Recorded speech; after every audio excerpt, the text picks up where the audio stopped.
to Getting to the Truth in This Art. I'm Rob Lee, and this week I have the pleasure of interviewing Unique Mical of Black Kotton Kandy. Did I get that right? Did I get any of that? Yes, you did. Yes, you did.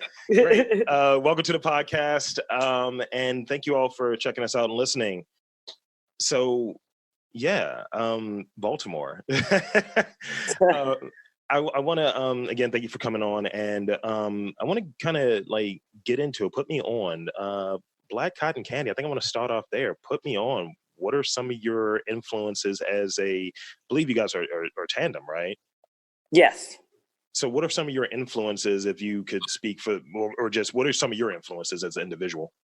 Well, so Black Kotton Kandy is wild because it is a music initiative, but it's also an arts and wellness initiative. So we actually pull from a number of influences. It's kind of like the umbrella of everything that we, do artistically and educationally, so to speak, in our life, for real. So as far as I'm concerned, a lot of my influences just as an MC and a poet, with just growing up here in Baltimore on the scene as a youth poet in the early 2000s, pre-Great Big Voices, pre all that, and hip hop, you know what I'm saying? So, studying, back in the day, you just had your CD player riding around on the bus. You had a lot of time to think and study people and what they had, their thoughts and how they articulated their thoughts and all of that. So I was listening to Mos Def and Kweli and Common and you name it, The Roots and Jean Grey, MC Light, like just the whole gamut, but also just a lot of my poet friends, my poet homie, Kenneth Morrison, Kenneth something,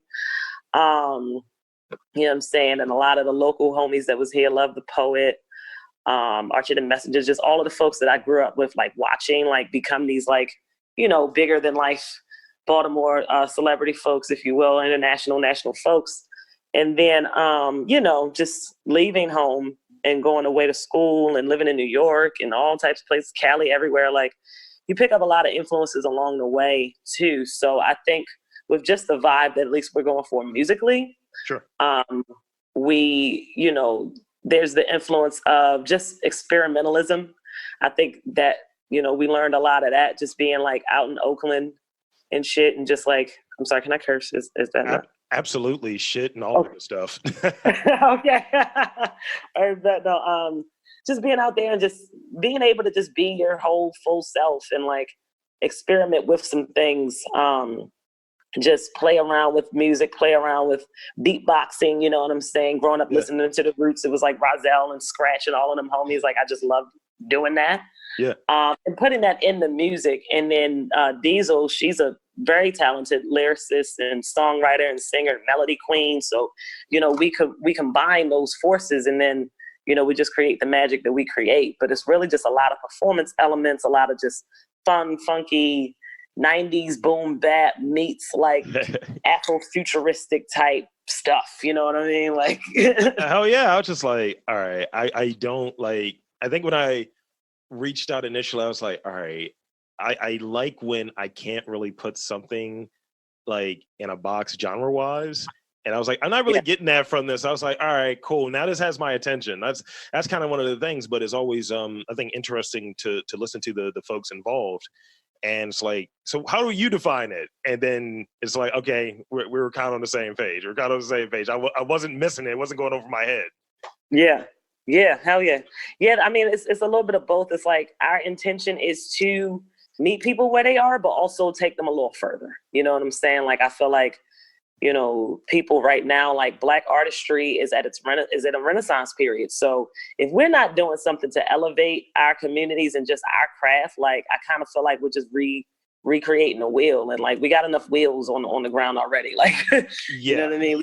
We can add some planes and some, so too many wheels leads to a traffic jam, and I think in part I was trying to sound deep there, but it was probably it worked though. I like that metaphor. But one of the things, like in me doing this, like, I've been in podcasting for 11 years, what have you, and just doing just snarky, irreverent, all of that stuff, covering the weird news and all of that. And I want to say over like the last like maybe about a year, I would say, that was when I had the first interview with James Nasty. It was about a year ago. And Trump was saying really wild, vile shit about Baltimore, and I was like, yo, fuck this guy. Mm. And my thought was, instead of me just having that anger and having like just feeling like, oh, you're not paying homage, like, yo, Baltimore is fucking fire.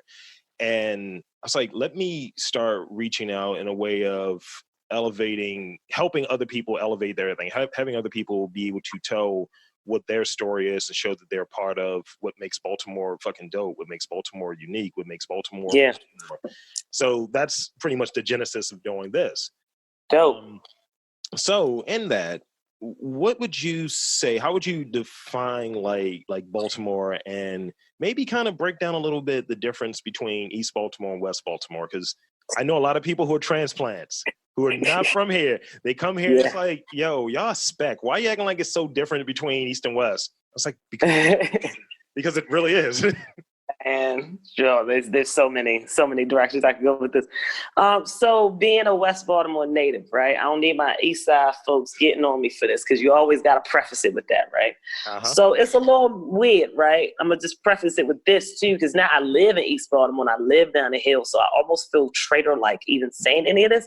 But being raised in West Baltimore is like a whole other thing, because you have to understand that when Black people move from the South, so like a lot of like people miss the fact that Baltimore is an extension of the Bible Belt, and it is a product of the Great Migration in many ways, right? Like, so yes, we had like freed Black folks here, but we also have folks that were moving from the South to the north, to northern cities from like 1920s to 1960s. So like my grandmother was just right in the middle of that. She moved here in 1953 from North Carolina, sharecropper's daughter, like all of that, you know what I'm saying? So they were on the farms heavy, you know. She was 19, like, I don't want to do this shit no more. Like, fuck this. Like, I'm gone. I mean, she didn't curse. She was a church lady. So like, I'm out. That's my interpretation of how she felt. Like, I fuck this shit, I'm out. So her and her sister moved, and they moved to Clifton Avenue, which is like not too far from Mondawmin Mall in West Baltimore. And that was kind of the heart of like just Black folks. Like because of the restrictive covenants in Baltimore City at that time, you had Black people only living in the West Side. Like, we were not allowed to move east, you know what I'm saying? Like, and then white flight and deindustrialization, like all of those things in the 60s and 70s that broke up a lot of that static, the so-called integration, all of that. Then people started to spread a little further, you know. Same thing with my roots on my dad's side. Like, they're from South Baltimore, like down by where the Orioles Stadium was, and then moved to Fulton and Saratoga and lived there for about 35, 40 years, you know what I'm saying? So I'm rooted in like West Baltimore straight up, and then from Park Heights. So I've seen South Baltimore and North Baltimore, but like all West Side. So it's just such a Black, like inherently just dope culture that is just uniquely Black in West Baltimore. Like, I can't miss that. I mean, unless you're talking about like South, like Curl Park, Pigtown, you know what I'm saying, Brooklyn, like all of those areas, Morrell Park, I got stories. But like, that's like, you know, my dad would be like, yeah, you know, we would get chased out with bats if we was down here at a certain time type shit. But like, for the most part, West Baltimore was safe for Black people. It was the haven for us, you know, Pennsylvania Avenue, like all of that. Like, that was our Harlem, like 125th Street. So just that energy, that culture, that music, the movement, the church, you know what I'm saying? The malls, like all of that, like we were rooted in that. And like, the thing is, like, if you're from one side of town or the other, you don't really go to the other side like that. Like, people are very like, I don't feel like going over there. Oh, this dumb fall. Why don't you come over here? Like, all that, you know, like, and my family is no different, you know what I'm saying? But at the same time, I then ventured out and went to city, you know what I'm saying, which is in East Baltimore. I voluntarily took 2 buses to school in the morning every day for 4 fucking years, you know what I'm saying? And then I got to see it expand. So whereas a lot of folks that I knew never left their area, and if they did, you know, it was brief or whatever, like, you know, I was able to kind of see the different sides. But I think East Baltimore has a lot more, the energy feels a little more like different over here, in the sense that like it's where there's a lot more like Central American immigrants and folks, refugee folks over here, you know what I'm saying? Like, people don't even recognize like how deep that culture is in East Baltimore as well. So it's not bad different in any way, shape, or form. It's just different, you know what I'm saying? And then some, you know, we grew up with the perception of East Baltimore is dirty. Like, just all of these different kind of stereotypes we had. And then you hear East Baltimore people like, well, West Baltimore dirty. Y'all got rats? I'm like, nah, I ain't never seen no more rats When I'm over east, y'all got rats, okay? These big ass motherfuckers. So like we just do, but it's really at the end of the day, it's the same shit. No, you're absolutely right. Like, I've been here for 35 years. I'm from Baltimore, born and bred, went to City College. Let's get it. Hey. And Morgan State, the whole thing. And, grew up over there, West Baltimore, like kind of like moved early. It was like West Baltimore, Argyle Avenue, then Lafayette Projects, and then like Towson after that. Like Beaverbrook Road, Govins, that whole area. Yeah. So the majority of my life has been, East Baltimore, Orleans Street on to, Beaverbrook and all. And, right now I'm back in East. I'm near Hopkins. I'm near the medical campus. And just seeing like you're absolutely right. Like I haven't been able to, you articulated that like beautifully. I haven't been really able to put my finger on, West Baltimore felt blacker. Like spending a lot of this time in Mondawmin, spending the time around these like bigger houses, and it's like older people there. It just has like a different like vibe, different inclination. And like over East, it's just I don't know. It's just I feel like people think it's like a class move, or felt maybe it was a class move. I'm moving here, like the same way that people look at, I'm going to move out to the county because I want to be around. Right. It has that vibe and that energy, and it's really weird to me. But the thing that I dig though, like that kind of corridor where Station North is, I think like a lot of different things converge, like the different colleges and all of that, and it's just like right there. That's presented as like the beacon of all the creative stuff, but are there spots outside of that you feel like, or that have like, there's a lot of creativity right here, a lot of artists that are right here that may not get the love that it should get, because I think Station North gets all the attention. Yeah. So what's wild about that is like I know like Lady Breon is really big and behind the official Black Arts District, essentially trying to breathe the understanding back into West Baltimore, like Penn North, that whole area, Upton, Sandtown, all of that, to say like, this is where all of that energy started. This is why a Station North even exists, to be honest. You know what I'm saying? Because let's be real, like 20 years ago, like when I was just, a kid here, like North Avenue, like that Motel 6 and all that, like, yes, like that was not what it is now. And it's so ironic because I teach at Mica now, but like back then I just looked at it like, what is this random ass, big ass thing that don't nobody feel like they can go to in the middle of everything? Like, what is that? And then I think with the kind of merging of like culture here, of like, there's a lot more transplant energy here, no doubt now, because Baltimore's kind of got that like vibe, like, all of the big cities are too expensive, the New Yorks, the DCs, the LA. So people are starting to go to these second tier, like smaller cities, but not that small, so that they can still get that vibe and still break off. And you, in a sense, depending on who you are, I've seen people use it for good, where they're like, understanding where they are and utilizing that art form and feeding back into the culture. And then I've seen people straight vulturize Baltimore and like utilize the energy of Station North and all of that to get on, to get a name, and then break out to New York or be out and just all that kind of shit. And I'm like, y'all don't do that. Don't fucking disrespect us like that. But you know what I'm saying? Like I seen mad people after the uprising try to get on like that. And it really blew me, to be honest, but I won't say names. But off mic. Like, I'm like, don't do that. But, and then out of town is doing it. Like, it was just weird. But all of that to say, I think everywhere in this city has talent. Everywhere, just budding. You know what I'm saying? We all just kind of live and breathe it. If it's not dance, it's rapping. If it's not rapping, it's art. You know what I'm saying? Visual. It's theater. It's, you name it. Like, we're just birthing people every day to do that shit. You know what I mean? It's poetry. It's all of that. But I think we have now, even ourselves for the most part, see Station North now as this hub. And I'm not an exception. I basically lived there during the school year.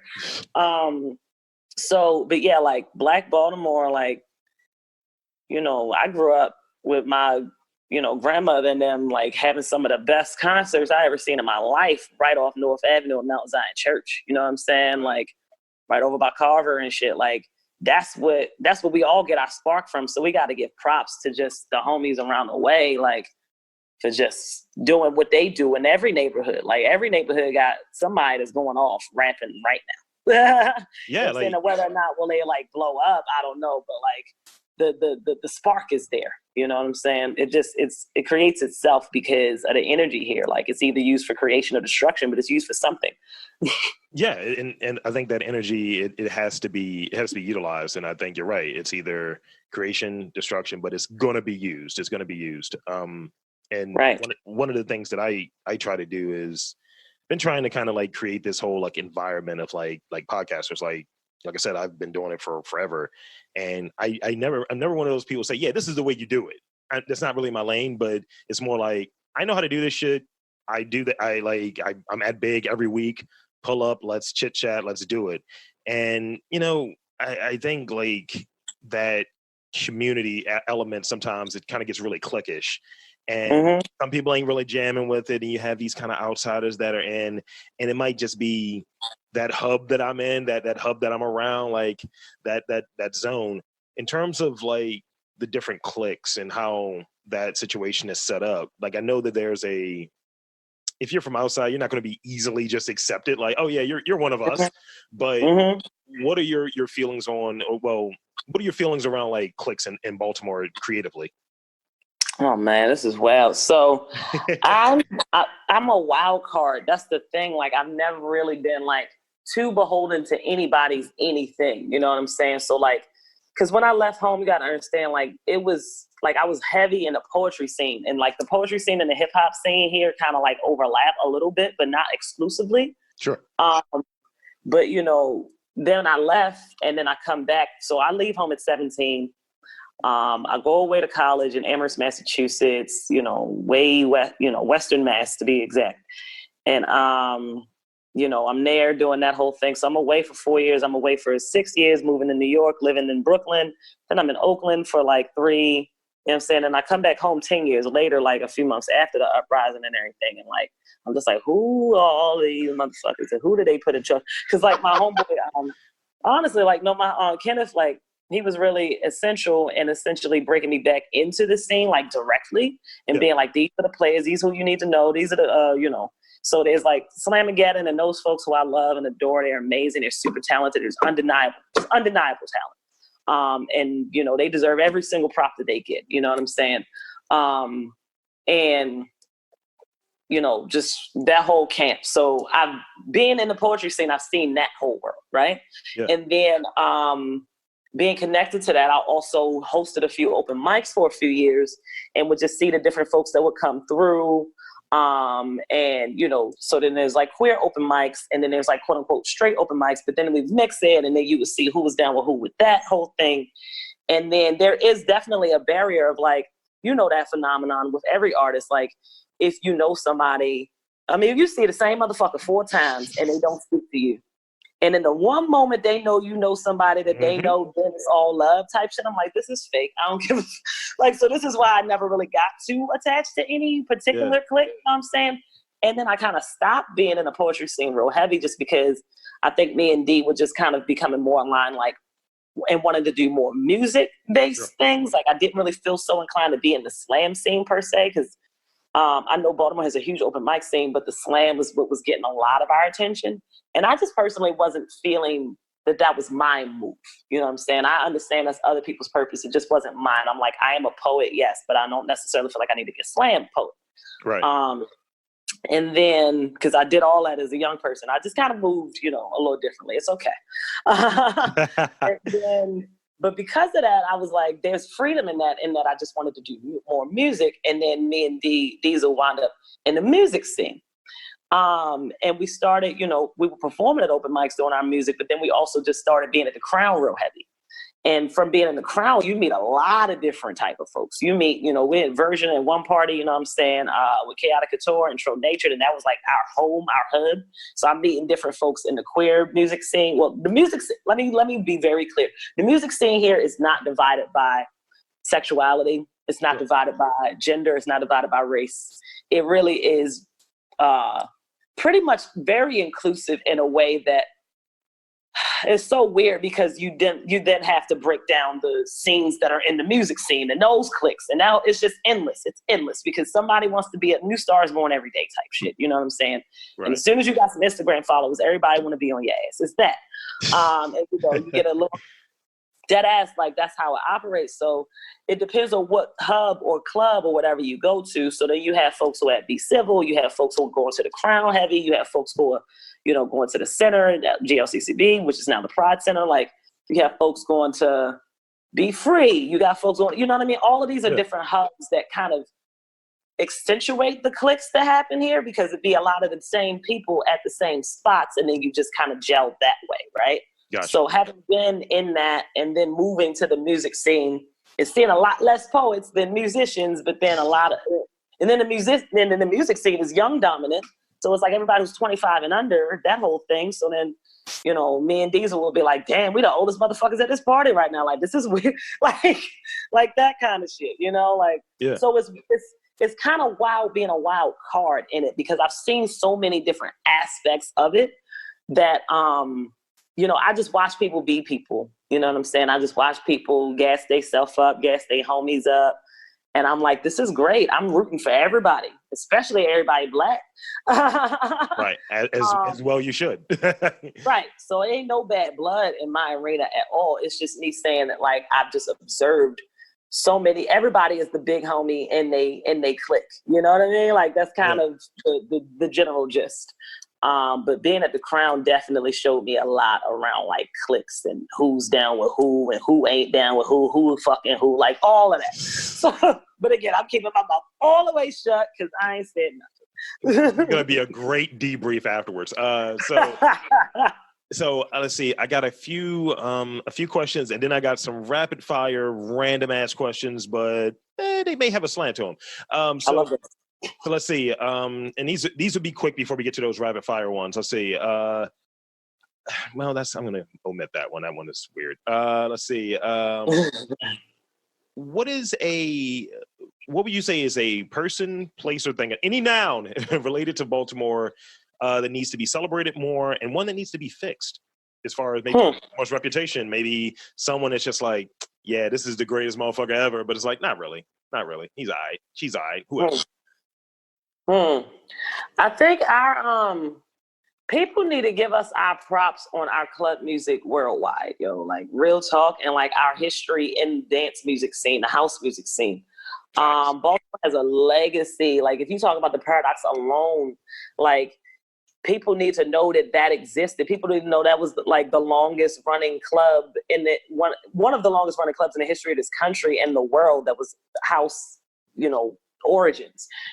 Black music is house music and vice versa. And the house culture in Baltimore, I think, doesn't get enough credit in Baltimore. Like house is its own clique. You know what I mean? House heads. And like I be at all the house deep sugar parties and the Labor Day house music festival and all of that, and that's a big intergenerational. There'll be thousands of people at that festival. You know what I'm saying? And, just getting our life for 6-7 hours, like, and it's brilliant. It's beautiful. And like, I think people talk a lot about like New York in house and Chicago in house, but they do not give Baltimore our props. And I know we have a huge legacy here and a lot of, even in EDM music, like, so house and the club music transition and all of that, like you hear that in all of the music now. And it like blows me that we don't get enough credit for that, honestly. So that's one. That's real. And then two, I think I'm so sick of our reputation being so stained and tainted as though we created it. Yes, we perpetuate it in the sense that we are not fully aware of who our oppressor is. So we take that oppression out on each other in many ways. And this is what I was saying about the creation versus destruction energy. And that if you don't funnel that energy or channel that energy into something, it is going to be toxic. You are going to have toxic conversations and relationships, which lead to violence and death and, the game and the nature of the game and all that, of course. But like, that doesn't affect every person in Baltimore. And this is what I need people to understand. Like, I have Mical students every single fucking year who come here, and I challenge the bullshit that I know that they have been implanted when they hear about Baltimore.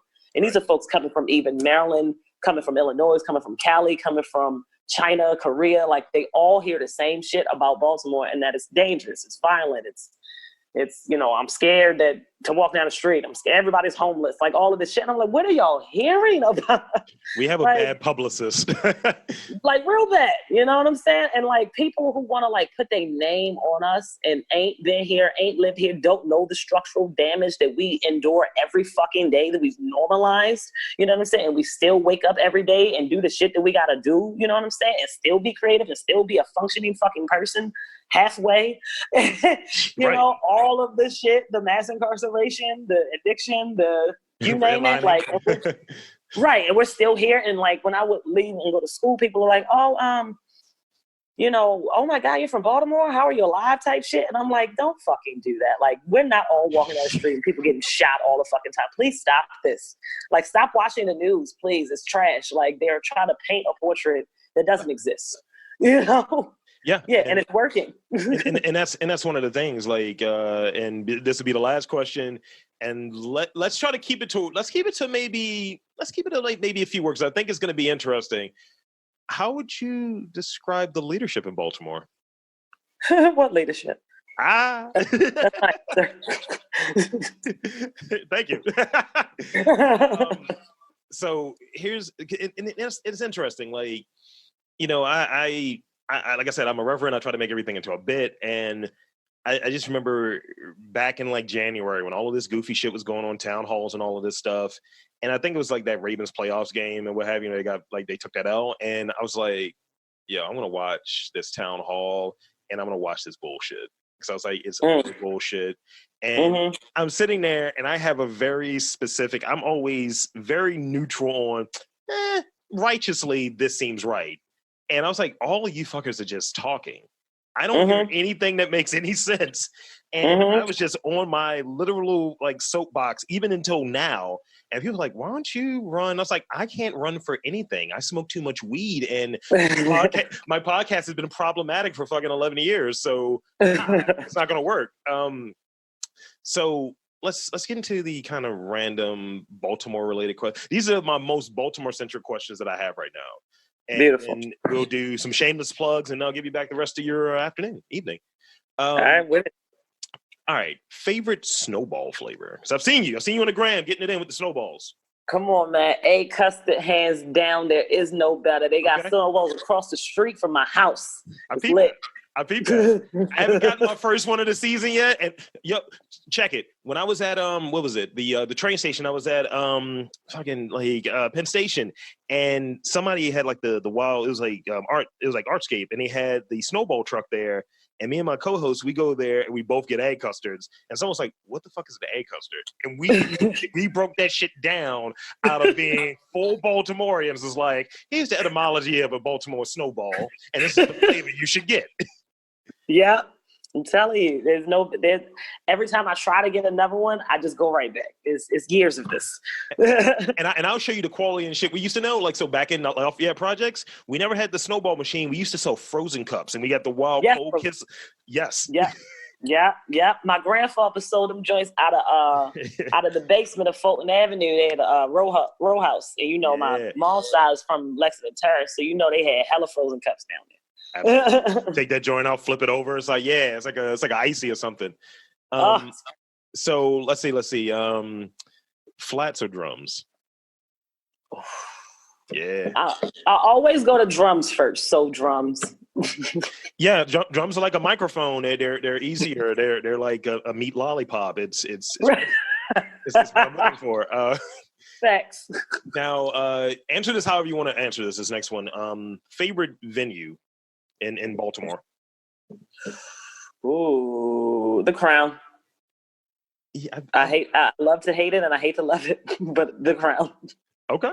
All right. I mean, that's a place based on what you said earlier. I was like, I need to get to the Crown more. Like, I am literally like every Friday up until this like fucking like plague or whatever that they unleashed upon us. I was like down the street every day, and I've never gone. I went up there one time, and my man's embarrassed me because he's wild homophobe. I was like, "Yo, can you be a normal character?" Yeah, man, I can't be in here for this. I was like, "All right, then I'm going back upstairs, though."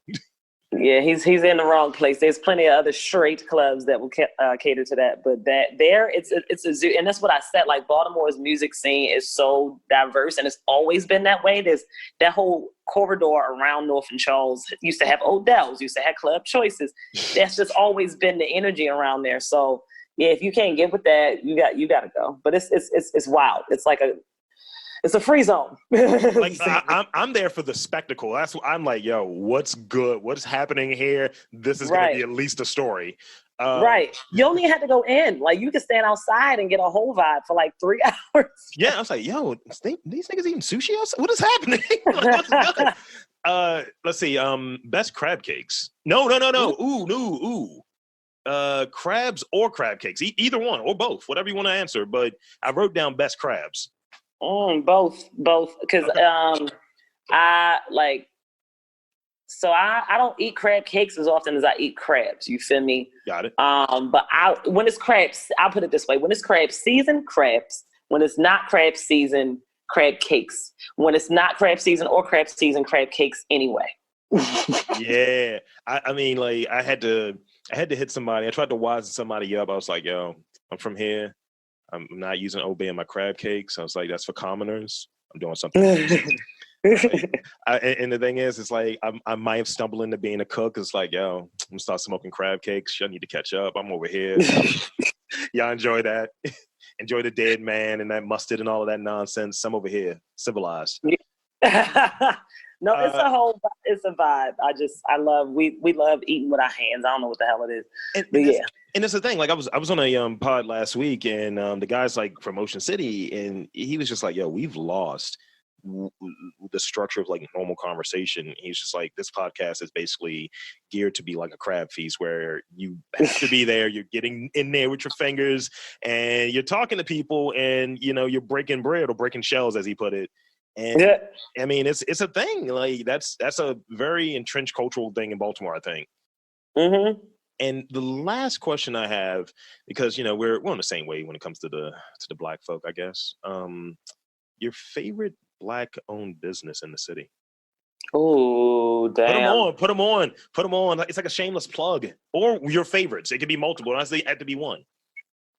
Man, so this is crazy because I know a lot of local homies who do a lot of dope shit and they don't get the shine that they deserve. You know what I'm saying? So of course I'm going to say that Everyone's Place on North Avenue. That's one of the longest standing Black-owned businesses in the city.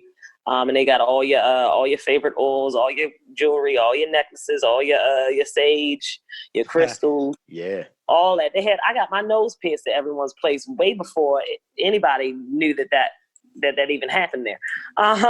Terra Cafe for the food and the vibes. Taste This for the food and the vibes. Shit. Let me see. I got a lot of local homies that do a lot of dope shit, graphic design shit. My shout outs to the homie Sabrina, Mellow Vibe, you feel me? Shout outs to Islands Treasures for making dope ass crystal jewelry. Shout out to Beater Bay for making dope ass jewelry. Man, I could go on and on and on. Shout outs to Invisible Majority and their space up 25th Street, East 25th across from the Safeway. Shout outs to Black Kotton Kandy, making our body butters and juju sprays, coming back with the quickness this summer for y'all ashy asses. Well, since you've already kind of segued into it, it's shameless plug time. Let's do it. With social media, all of the things that are pertinent, anything that's coming up, any events that you want to put, I mean, I guess they're virtual events, I don't know, but anything that you want to speak on, here's your opportunity. Yes. So Black Kotton Kandy, man, like we're we're arts, music, and alchemy movement. This is not just one thing or the other. This is everything that we do. So we teach workshops, man. You know what I'm saying? We got some really dope shit we're cooking up musically. We're about to start DJing. So follow us at Black Kotton Kandy. That's BLKOTTONKANDY. Again, it's BLKOTTONKANDY. If you check out our stuff on SoundCloud, we got 3 projects and a bunch of singles on there that we released last year. SoundCloud.com/Black Kotton Kandy, spelled the same way. My Instagram personal is Uni the Looney. I do a lot of ridiculous shit on there, and my story is lit. UNI THALUNI. Again, UNI THALUNI. Our website coming soon. You feel me? Like, we got a lot of shit cooking up. Like, I'm telling you, it's only the beginning and it's about to launch. But yeah, we making body butters and juju sprays, and the body butter smells like cocoa butter. It's like Palmer's, but a lot more real.